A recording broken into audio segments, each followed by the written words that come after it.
Hey team, in this session I'm going to show you how to paint a lovely little radish. I promise it's not a beetroot. It's going to take around 10 minutes to paint, and we're going to play with our colours, so make sure you have some scrap paper to practice, make sure that they're ready, and we will create a lovely masterpiece. So grab your paints and let's get started.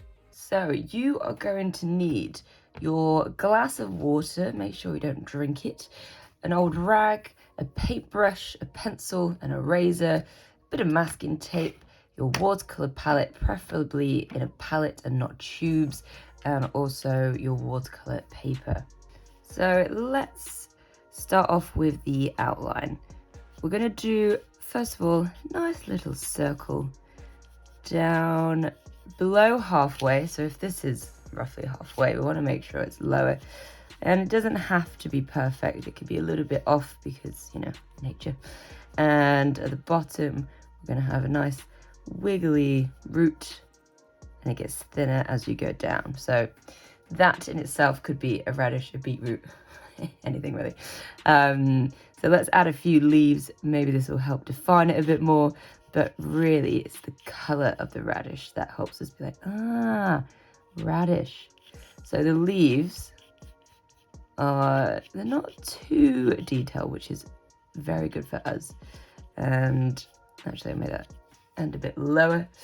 I don't want to do a ton of them because it does get a little bit tedious, so I just want to make it feel a little bit full and make sure I've got like that big middle vein, and that can pop down here.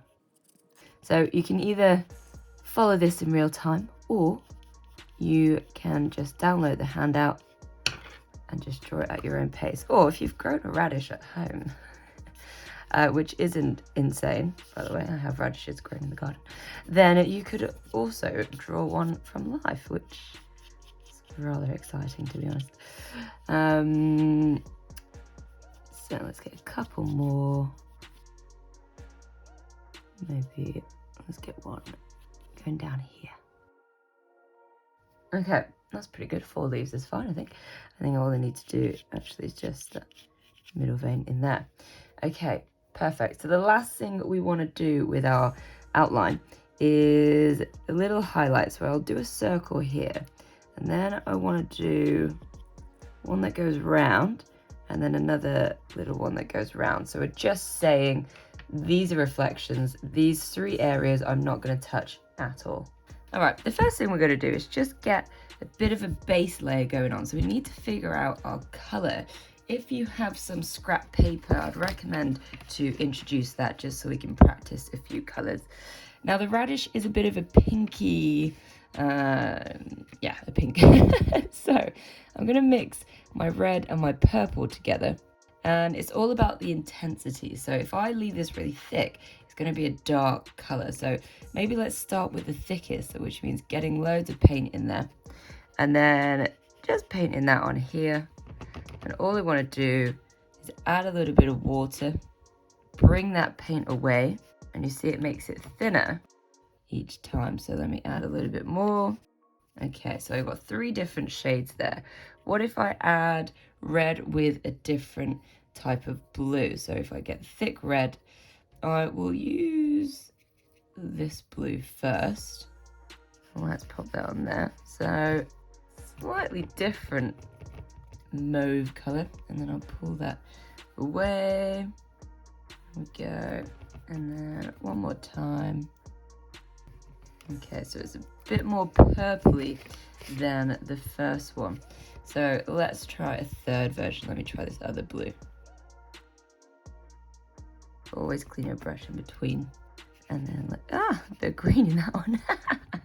Anyway, we get the gist. So I'm looking at these 3 now and trying to think which is my pinkest. I could maybe add a little bit more red in this one, but I think this color is the best one. So I'll use red and purple. And then all I want to do, I'll introduce a tiny bit more red, a little bit more water, and then I'm just gently and quickly going to go around the whole thing, leaving my highlight. If I was going to do any technique at this stage, there's a risk that I would rush it and lose my highlights. So I just want to be mindful and careful to make sure that I can see them. It's mainly for me to see it. And you'll just start to have a little thing that looks like a thing, which is great. So obviously it's a bit fiddly around the highlights, so do take your time. And try and work a little bit quicker, just because it probably will try to dry. I just went out with there, so I'll have to make it a little bit rounder. Okay, fab. So we'll let that dry, and we're just going to make a little average green for our leaves. All right, so I've got these 3 greens. So let me first of all give them a little section, just so I can see them. If you're not familiar with your paints, it's a good idea just to paint them just to see what they look like. So I'll get all 3 ready. All very different, aren't they? All very ugly, just as they are. So I've got the light green. I'll just do a little squiggle, pick up that darker green, and pick up this, I don't even know what to call this green. It's so like childish. I think that's the best way to describe it. Like, it's bright and garish. So let's mix some of them together. So I'll pick up these 2 and just put that there. Sorry, you couldn't see that. Not too bad. And then I'll pick up these 2, put that there. That's more of an average natural green. And then let me put these 2 together. That's a bit bright. That's too bright. Sorry. That's too bright, I think. So I think for my base layer, I'm going to go for this, which is these 2 together, my dark one and my light one. Maybe you've got more of an average green already, which is great. So please, by all means, go ahead and use that. But for me, I'm going to pick up these 2, mix them together, nice and light. Well, medium, I guess. Maybe a tiny bit more light green there. And then we'll just paint them in. So you should be able to see your outline through the paint because it's nice and thin. If you can't see it, it means you've painted too dark. But if you have painted too dark and you're panicking, you can just try and spread it around as quick as possible, because it could just be that your paintbrush has too much actual paint on it. So I could go back to here and almost use it like a palette and refresh my brush, but you do have to work quick because we're working wet on dry, which means our paper is dry and our paint is wet. There we go, fabulous. Okay, once we've done our base layer, we want to go back to the radish itself, and if you touch it, does it feel the same temperature as the paper? If it does, then that means it's ready for another layer, but if it feels cold, it means it's a little bit damp and maybe could do with an extra minute or so. And it should be a quick process because we had dry paper underneath. Now what we're going to do is work wet on wet. So that means I'm going to paint a wet layer first and then introduce a darker color to try and get the roundness. So I'm not going to soak this in water. I'm just going to make it a little bit more than damp, just so it gives me a bit more time, but it doesn't oversaturate and like kill the painting or make it uncontrollable. So as I've done that, I'm then going to pick up a little bit of thicker paint, so the same combination that we had before, but it's a bit thicker, and all I want to do is paint underneath into the dampness and then stop. And if it's not moving, you can quickly clean your brush and make sure your brush is still a little bit damp, and just gently nudge that to fall down the side. So what happened here was mine actually dried way too quick. So when I do the top, I'll just add a bit more water and hopefully it won't happen again, but you never know. Okay, and then pick up the paint. Now there's a bit too much water because it's not moving as I would like it to. So I'll just encourage that again to go down. I might actually just go down this edge and then also down the tail, but just leave a tiny gap. There we go. Okay. And then the final thing is I'm just going to do like a little stripe along the highlight. Maybe just gently around that edge and just in between there as well. I just want to make it interesting and not flat. So try not to overwork it.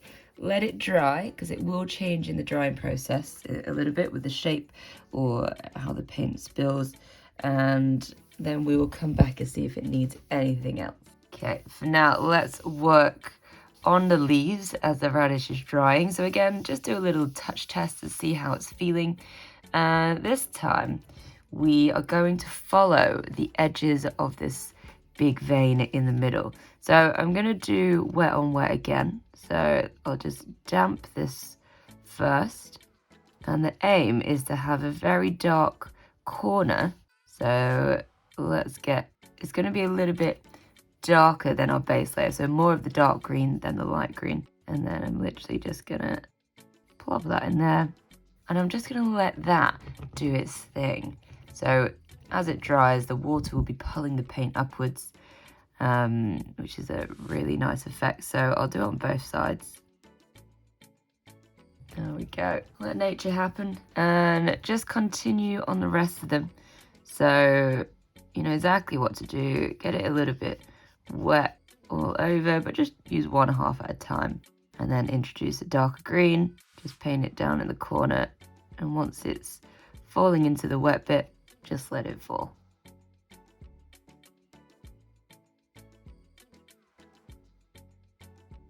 Okay, and whilst we're here, we could do a little bit on the bottom. So I'm going to put a little bit of dampness down here. And then actually, I want to pick up a little bit of pink. So all I'm going to do is just dab that in. And then again, let the drying process just pull that pink around. Don't overwork it. We'll come back to that in about 5 minutes. Okay, so this is still drying a little bit, which is fine. I am checking my radish and thinking about if I want to add another layer. And for me, I really like high contrast. I love light and I like dark. And I think this is a little bit dark, but I could make it a touch darker. So I'm just going to do that same process again. I'm going to do a damp layer. And I like what happened here, actually. So maybe I'll just choose pure purple. Let's do a tiny bit of red just to bring it together a little bit. But I just want to make that contrast really rich. Nice. And it's not quite moving again, which is actually what I wanted. And I can just add a little bit more of a damp brush. Whoopsies. Can I save that? Just about. Okay, and then I'll do the same up here. So a little bit damp. Pick up that colour. So it's not as dark, which is fine. And then I'm just gonna leave it like that. I'm gonna allow that texture to be a little bit rough. And then the last thing on the radish, just a little bit. I'm gonna leave a thin line. Decide where your light source is, Janet. It's going to be darker on the right. There we go. Okay, that's fucking cute, isn't it? All right, nice. All right, so I've just got one leaf that's wet, which is super annoying, but the rest of them are dry. So this time, we're just going to do a thin line. So I'll grab my scrap piece of paper and I'm going to go for the dark green. I want it to be quite thick, so I don't want to keep adding water. In fact, I just want to keep mixing that with paint. And then I want to use the tip of my brush. So you see how thin that is? Oh, that's too thick. So that could mean I've got too much on my brush. So I'll just dab a bit out. And then, yeah. Is that a little bit too dark? It's a tiny bit too dark. So let's add a little bit of light green. Okay, on the camera, they all look the same. Probably because they are a little bit. So maybe I'll add a tiny bit of water and see if that lightens it. Yeah, that's better, isn't it? Okay, so really want to practice those thin lines. That one, that's the one. All right, I've done it once. Let's go for it. Now, you might want to practice a few times. So let's go for a few veins. So you want it to really go up at an angle. If your brush comes off, that actually looks quite nice. So allow that to happen. And you'll just do a few strands. So we're not going to do too many. You can come off and branch off at each side. And then when we go to the other side, we'll alternate the veins, which means they're not coming from the same point. They're not at a V shape. Okay, nice. I'll just do one more here then. And then that leaf is done. So hopefully it gives you a sense of what we could do at this stage. So I want you to do all of your leaves like this, and that's going to look stunning. So not too many, vary them, have a nice little gap, and just be slow with the veins, because that will just help you to control the thinness of the lines. I'll just avoid that for a little bit longer. Okay, I can do one here. Maybe one in here. I'm so impatient. I should just let it dry, but I'm like, ooh, how close can I get? And actually, whilst I'm here, I might just shade that in so it looks like it's in shadow. Even though it's not the wet on wet technique, but it just shows it's overlapping a little bit. Okay, nice. And I actually really like what's happened to this pinkness here. So what I might do just on those veins, not the veins, the stems, sorry, to make them a little bit more interesting, is just get a nice light amount of the green and just very gently do a little shadow on one side. So it's really thin, and it just shows that, you know, this has a light source. Nice. And if you wanted to soften it, clean your brush, dry it, and then you could just go along the edge. Just makes it a little bit rounder. Okay, how is it? That's not dry yet. I reckon another minute that'll be dry. So there we have it, a cute little radish that was painted in around 10 minutes, give or take the breaks. So I hope you enjoyed that, and let's see what other vegetables we can paint. Coming up on the next watercolor video, I'm going to be showing you how to paint a purple beetroot and a golden beetroot. So head on over to Patreon if you aren't already, and subscribe for just £3 a month. I know, bargain. So enjoy, folks, and I'll catch you at the next session.